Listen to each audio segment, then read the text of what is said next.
Good evening student, vision classes Gorakhpur के YouTube channel पे आपका स्वागत है।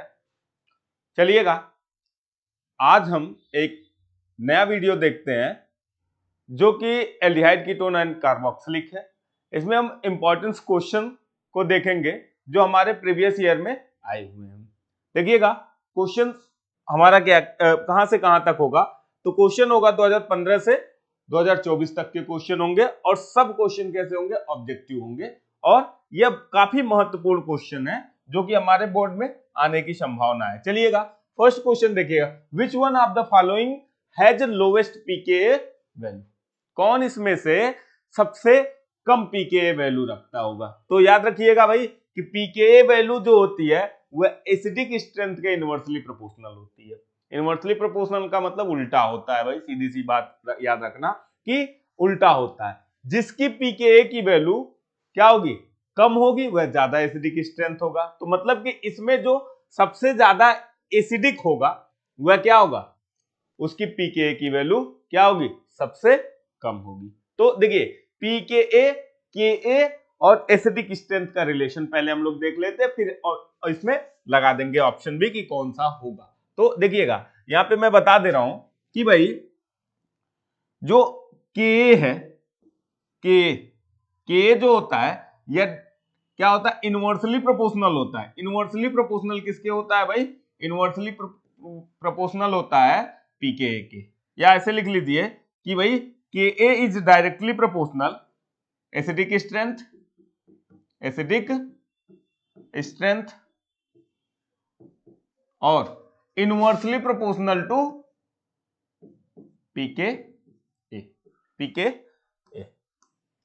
यह वैल्यू, यह पॉइंट याद रखिएगा, यह पॉइंट याद। देखिए, के ए की वैल्यू ज्यादा होगी तो एसिडिक स्ट्रेंथ ज्यादा होगा, लेकिन पीकेए की वैल्यू कम हो जाएगा। अब कह रहा है, मान लीजिए पीकेए की वैल्यू बढ़ेगी तो एसिडिक स्ट्रेंथ घटेगा। तो सिंपल सी बात में याद रखिए कि पीकेए की वैल्यू जितनी छोटी, एसिडिक स्ट्रेंथ उतना ज्यादा। अब इन चार ऑप्शन में आपको देखना है कि किसकी पीकेए की वैल्यू कम है, कौन सबसे ज्यादा एसिडिक है। तो देखिएगा भाई, यहां पे हमारा क्या है, यहां पे हमारा क्या है, तो आप यहां पे देख लीजिए आई इफेक्ट देख लीजिए, माइनस आई इफेक्ट देखिएगा भाई, आई इफेक्ट से हम देखेंगे। तो यहां देखिए, यहां क्लोरीन है भाई, यह इलेक्ट्रॉन को अपनी तरफ अट्रैक्ट करता है, क्लोरीन है। अब यहां पे एक पॉइंट को याद रखना है कि भैया हमें H+ यहां से निकाल देना है, क्योंकि एसिड वही होता है जो H+ आयन निकाले। H+ आयन निकाले वह क्या है, एसिड होता है। H+ इसमें से कौन इजिली निकालेगा, सबसे इजी कौन H+ निकालेगा, जो सबसे इजिली H+ निकालेगा वही क्या होगा भाई, सबसे ज्यादा एसिडिक होगा। तो देखिए भाई, यहां पे क्या है, यह CH3 plus I effect show करता है, इलेक्ट्रॉन को इधर पुश करेगा, आसानी से H+ नहीं निकलेगा। यहां पे क्या है भाई, NO2 ये क्या करता है, इलेक्ट्रॉन को अपनी तरफ अट्रैक्ट करता है, इलेक्ट्रॉन इस तरफ जाएंगे। तो सिंपल सी बात में इसको समझ लीजिए भाई, ये क्या होगा कि हमारे पास NO2 है, हमारे पास क्या है, NO2 है। NO2 इलेक्ट्रॉन को अपनी तरफ अट्रैक्ट करता है,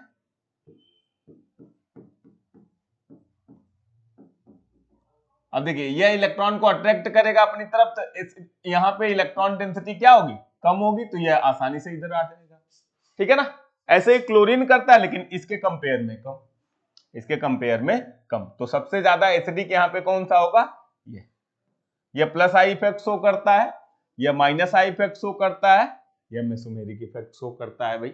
हाँ, मेसोमेरिक इफेक्ट क्या है भाई, तो उसको याद रखिएगा, ये इधर से रिंग से खींच रहा है ना, तो यह क्या शो कर रहा है, माइनस एम इफेक्ट शो कर रहा है। और आप याद रखना है कि मेसोमेरिक इफेक्ट ज्यादा इफेक्टिव होता है आई इफेक्ट से। एक पॉइंट होता है, एक पॉइंट होता है, याद रखिएगा, अरही, हाँ अरही, अरही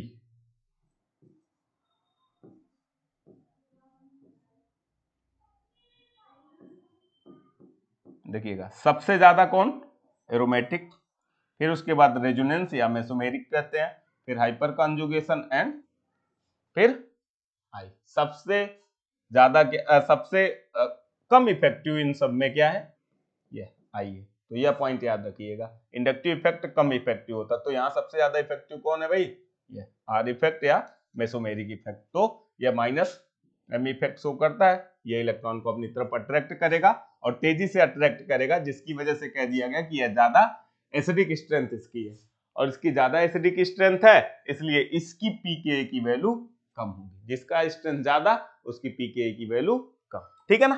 तो यह पॉइंट याद रखिएगा। चलिएगा नेक्स्ट क्वेश्चन आ जाइए।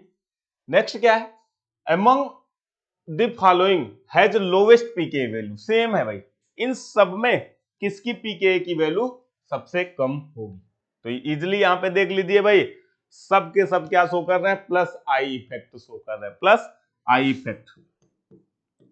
अब प्लस आई इफेक्ट का मतलब क्या, इलेक्ट्रॉन रिलीजिंग ग्रुप भाई, इलेक्ट्रॉन रिलीजिंग ग्रुप, इलेक्ट्रॉन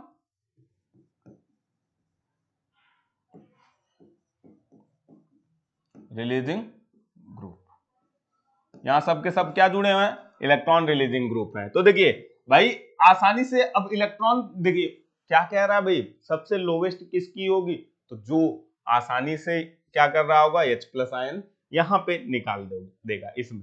तो सबसे आसानी से इलेक्ट्रॉन कौन निकालेगा भाई इसमें से, तो देखिए यहाँ पे आई इफेक्ट शो करेगा, दो लोग पुश कर रहे हैं तो ज्यादा, यानी कि इस ऑक्सीजन पे इलेक्ट्रॉन डेंसिटी बढ़ जाएगी, आसानी से H प्लस आयन नहीं निकालेगा। यहाँ पे देखिए भाई, यहाँ पे एक लोग पुश कर रहे हैं, थोड़ा सा डेंसिटी बढ़ेगा, यहाँ पे तो यहाँ पे भी भाई डेंसिटी और बढ़ जाएगी, लेकिन इसके कंपेयर में कम होगी, इसके कंपेयर में यहाँ कम होगी। तो देखिएगा, तो यहाँ पे डेंसिटी सबसे कम इलेक्ट्रॉन डेंसिटी इस ऑक्सीजन पे कौन बढ़ाएगा, ये हाँ फार्मिक एसिड, मींस सबसे ज्यादा एसिडिक यहाँ पे कौन है, फार्मिक एसिड ए। और सबसे ज्यादा एसिडिक होने की वजह से क्या होगा, पीके की वैल्यू सबसे कम। तो याद रखिएगा कि पीके एसिडिक स्ट्रेंथ, भाई याद रखना है, acidic strength is inversely proportional to pK की वैल्यू, पीके की वैल्यू। तो भैया सबसे ज्यादा एसिडिक कौन है, ये है, तो यानी कि इसके पीके की वैल्यू कम होगी, पीके की वैल्यू कम होगी, ठीक है ना। तो यह पॉइंट याद रखना है। चलिएगा नेक्स्ट क्वेश्चन पे आ जाइए। Right the IUPAC name of the following compound. तो भाई आईयूपीएसी नेम लिखना है, आसान है, काफी इजी क्वेश्चन है, आसानी से हम लोग इसको कर लेंगे। तो देखिए आ जाइएगा, इस क्वेश्चन को करिएगा। क्या है भाई, क्या है इसमें, कुछ है ही नहीं, आसानी से आपका यहाँ पे क्या है, यहाँ पे आपका कार्बोक्सिलिक है, नंबरिंग यहाँ से स्टार्ट कर देंगे 1 2 3 4 5, क्या हो जाएगा भाई, चौथे पोजीशन पे ब्रोमीन है और ये ऑक्सो ग्रुप है यानी कि कीटो ग्रुप है। तो बी पहले आता है किससे, ओ से, तो यहाँ पे सीधा सीधा लिखेंगे 4 ब्रोमो। तो 4 ब्रोमो वाला कौन सा है, ये ऑप्शन आपका बी राइट आंसर है, ऑप्शन बी राइट आंसर है, लिख लीजिए 4 bromo 3 oxo pentanoic acid, 4 bromo 3 oxo pentanoic acid है, काफी इजी। चलिए नेक्स्ट क्वेश्चन पे चलते हैं। अब देखिएगा द रिएक्शन, यह रिएक्शन दिया है, benzaldehyde concentrated HNO3 and concentrated H2SO4 की प्रेजेंस में रिएक्शन करता है, तो क्या कंपाउंड X बनेगा। तो आपको याद होना चाहिए, सबको यह पॉइंट याद होना चाहिए भैया, यह एल्डिहाइड ग्रुप, यहाँ पे क्या जुड़ा है, एल्डिहाइड जुड़ा हुआ है। एल्डिहाइड क्या होता है भाई, तो याद रखना है कि एल्डिहाइड होता है मेटा डायरेक्टिंग, एल्डिहाइड क्या होता है, मेटा डायरेक्टिंग ग्रुप होता है, आप रेजोनेंस से देख लीजिए। एल्डिहाइड क्या होता है भाई, तो मेटा डायरेक्टिंग ग्रुप होता है। हाँ तो देखिएगा एल्डिहाइड आपका क्या है, मेटा डायरेक्टिंग ग्रुप है, तो इस पे आसानी से आप रिएक्शन देख सकते हैं कि भाई क्या होगा, मेटा डायरेक्टिंग ग्रुप है तो मेटा पोजीशन पे इलेक्ट्रॉन डेंसिटी इंक्रीज करेगा, मेटा पोजीशन पे क्या करेगा, इलेक्ट्रॉन डेंसिटी को इंक्रीज करेगा, तो मेटा पोजीशन पे इलेक्ट्रॉन डेंसिटी इंक्रीज करेगा, तो आपका ऑप्शन बी राइट आंसर होगा, याद रखना है। ऑप्शन बी आपका राइट आंसर होगा। चलिए देख लेते हैं ऑप्शन बी कैसे राइट आंसर होगा। तो भाई सिंपल सी बात है, आप जब रिजोनेंस करवाओगे, इसका रिजोनेंस करवाओगे तो एल्डिहाइड की वजह से, यहां मैं लिख दे रहा हूं डायरेक्ट, एल्डिहाइड की वजह से इलेक्ट्रॉन की डेंसिटी यहां पे कम होगी, यहां पे और यहां पे। हाँ ऑर्थो पैरा पोजीशन पे इलेक्ट्रॉन डेंसिटी कम हो जाएगी और यहां से जो नाइट्रो ग्रुप इलेक्ट्रोफाइल आएगा, हाँ ये कहां तब जाके जुड़ेगा, जहां पे इलेक्ट्रॉन डेंसिटी ज्यादा होगी, तो मेटा पे ज्यादा होगी इलेक्ट्रॉन डेंसिटी, इसलिए प्रोडक्ट जो आपका बना है वह क्या बनेगा, प्रोडक्ट बनेगा CHO और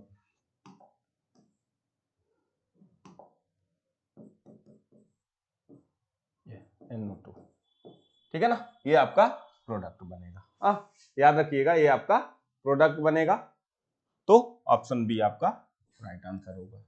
चलिएगा नेक्स्ट क्वेश्चन चलते हैं, नेक्स्ट क्वेश्चन पे चलते हैं। नेक्स्ट क्वेश्चन क्या है भाई, नेक्स्ट कह रहा the product of the reaction DIBAL, DIBAL है भाई यहाँ पे, डाइबल है, चलिएगा डाइबल है। अब डाइबल के साथ रिएक्शन कराएगा तो क्या बनेगा, डाइबल H है, काफी इंपॉर्टेंट है ये रिएक्शन, काफी इंपॉर्टेंट है ये रिएक्शन कि डाइबल के साथ इसका रिएक्शन कराइए और क्या बनेगा, डाइबल के साथ इसका रिएक्शन कराइए क्या बनेगा। चलिए तो बना के दिखाइए, बनाइए।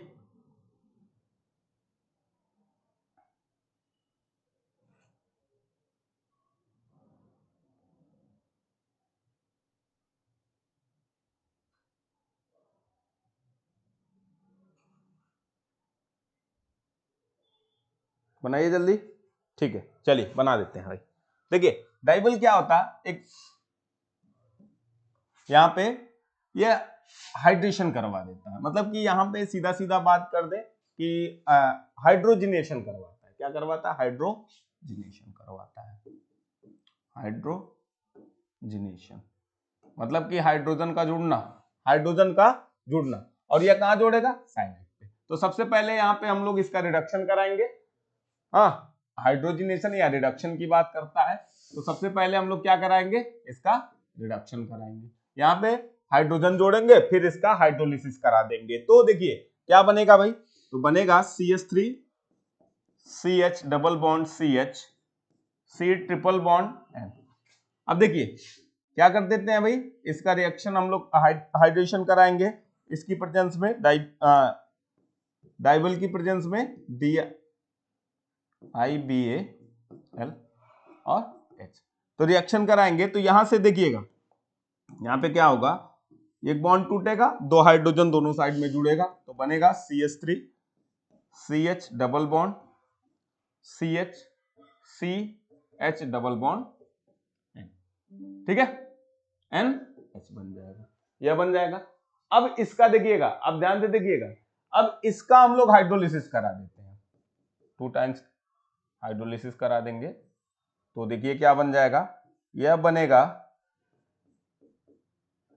CH डबल बॉन्ड CH और C, यहाँ पे 2 टाइम्स कराएंगे तो भैया ये दोनों बॉन्ड टूटेगा, यहाँ OH OH जुड़ेगा और एक कार्बन पे 2 OH नहीं रह सकता, इसलिए यह किस में कन्वर्ट हो जाएगा, एल्डिहाइड में कन्वर्ट हो जाएगा, CHO में कन्वर्ट हो जाएगा, प्लस NH3 आपका बाहर हो जाएगा, प्लस NH3 बाहर हो जाएगा। इसको यहाँ लिख दीजिए भाई कि प्लस आपका क्या बच रहा है, यहाँ पे आएगा प्लस NH3 बचेगा, तो यह लिख दीजिए। अब देखिए अब आपका जो वाटर भी यहाँ से रिलीज होगा, H2O भी, तो यह आपको मिल जाएगा। फटाफट इसको देख लीजिए और क्या बनेगा, ऑप्शन कौन सा होगा, तो ऑप्शन सी आपका राइट आंसर होगा, ऑप्शन सी आपका क्या होगा, राइट आंसर होगा, डाइबल के फॉर्म, डाइबल की प्रेजेंस में रिएक्शन कराने पे, तो यह आपका क्या, ऑप्शन सी राइट आंसर होगा। चलिएगा नेक्स्ट क्वेश्चन देखते हैं, right the IUPAC name of the following compound. IUPAC name लिखना है भाई फॉलोइंग कंपाउंड का, इजी है, कुछ है नहीं, नंबरिंग कर दीजिए, कहां से,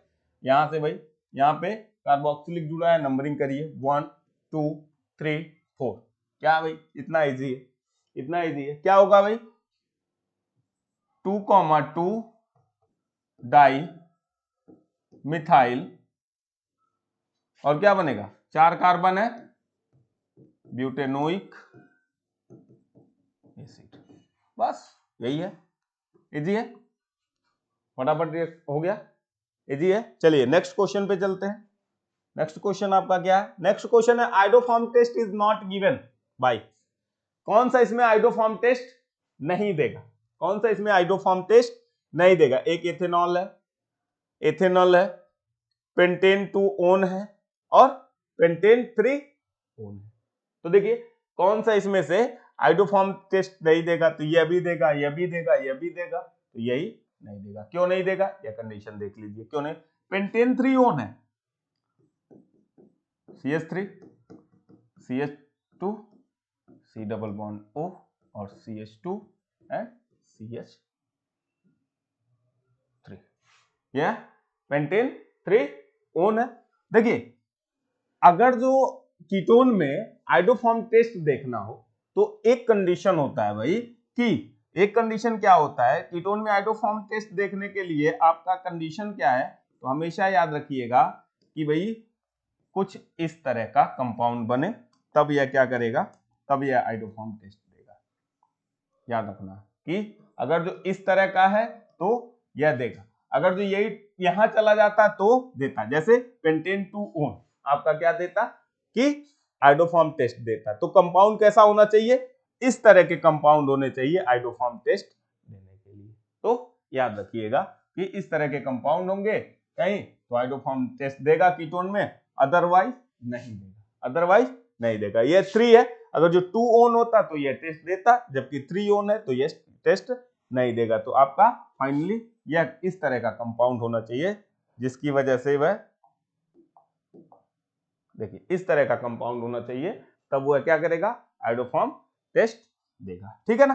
चलिए नेक्स्ट क्वेश्चन, नेक्स्ट क्वेश्चन के which of the following compound not participate in a Cannizzaro reaction. तो भैया कौन सा कैनेजारो रिएक्शन में पार्टिसिपेट नहीं करेगा, कौन सा इसमें नहीं करेगा, बाकी और कौन सा इसमें कर रहा है, कौन सा इसमें नहीं कर रहा। तो भाई सिंपल सी बात याद रखना है, कैनेजारो रिएक्शन क्या कौन सा नहीं देता है, तो जिसमें अल्फा हाइड्रोजन होते हैं। अल्फा हाइड्रोजन है तो कैनेजारो रिएक्शन नहीं देगा, अल्फा हाइड्रोजन नहीं है तो कैनेजारो रिएक्शन देगा। अब अल्फा हाइड्रोजन क्या होता है भाई, तो सिंपल सी बात में यहां देख लीजिए कि अल्फा हाइड्रोजन क्या है। मान लीजिए यह CH3 और CHO है, तो CHO क्या है, फंक्शनल ग्रुप है, फंक्शनल ग्रुप है। अब देखिए फंक्शनल ग्रुप से डायरेक्ट जुड़ा हुआ कार्बन, जैसे यह जुड़ा है, इसको अल्फा कार्बन कहते हैं, और इस पे प्रेजेंट हाइड्रोजन को हम लोग क्या कहते हैं, अल्फा हाइड्रोजन कहते हैं। इस पे प्रेजेंट हाइड्रोजन को हम लोग क्या कहते हैं, अल्फा हाइड्रोजन कहते हैं। तो यही कह रहा है कि अगर जो जिनके पास अल्फा हाइड्रोजन है, जिनके पास अल्फा हाइड्रोजन है, वही क्या करते हैं, वही कैनिजारो रिएक्शन नहीं शो करते हैं, वही कैनिजारो रिएक्शन नहीं शो करते हैं। देखिए भाई यहाँ पे फंक्शनल ग्रुप है, इसके पास अल्फा हाइड्रोजन है, नहीं, यहाँ अल्फा हाइड्रोजन नहीं है, 0 अल्फा हाइड्रोजन, 0 अल्फा H, कोई नहीं है। हाँ यहाँ पे है, यहाँ पे 3 है, 3 अल्फा H है, तो यह नहीं शो करेगा, यह कैनिजारो रिएक्शन नहीं शो करेगा। मींस ऑप्शन आपका यही राइट होगा, मींस आपका ऑप्शन यही राइट। यहाँ पे देखिए भाई HCHO, तो अब देख लीजिए यह फंक्शनल ग्रुप है, इसके पास तो अल्फा कार्बन ही नहीं है, तो अल्फा हाइड्रोजन कहाँ होगा, तो यह शो करता है। अब देखिए यहाँ पे फंक्शनल ग्रुप है इस बेंजीन रिंग पे, लेकिन इस पे कोई अल्फा हाइड्रोजन नहीं है, तो अल्फा हाइड्रोजन कहाँ है, यहाँ, और जहां अल्फा हाइड्रोजन होगा वहां कैनिजारो रिएक्शन नहीं शो होता है। याद रखना है आपको, जहां अल्फा हाइड्रोजन होगा वहां कैनिजारो रिएक्शन नहीं शो करता है। ठीक है ना। तो चलिए आज के लिए इतना ही, फिर मिलते हैं नेक्स्ट लेक्चर में। वीडियो पसंद आए तो लाइक शेयर सब्सक्राइब करिएगा। Thank you.